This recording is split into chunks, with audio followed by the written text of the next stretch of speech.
નમસ્કાર, હું છું દિવ્યા અકબરી. આપ જોઈ રહ્યા છો દ્રષ્ટિકોણ ન્યૂઝ ગુજરાત.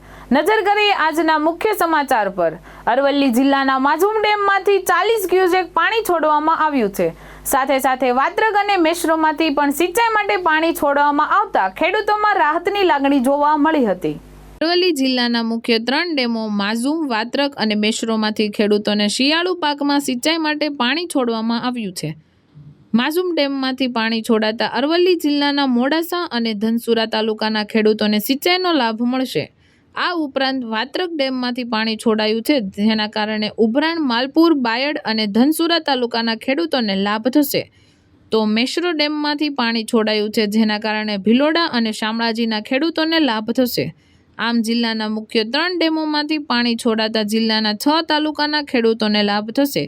અરવલ્લી જિલ્લાના વાત્રક ડેમમાંથી પણ જમણા કાંઠા અને ડાબા કાંઠાની બંને કેનાલોમાં 60 ક્યુસેક પાણી છોડવામાં આવ્યું છે. ખેડૂતોને સિંચાઈ માટે દર વર્ષે વિવિધ રાઉન્ડમાં પાણી આપવામાં આવે છે.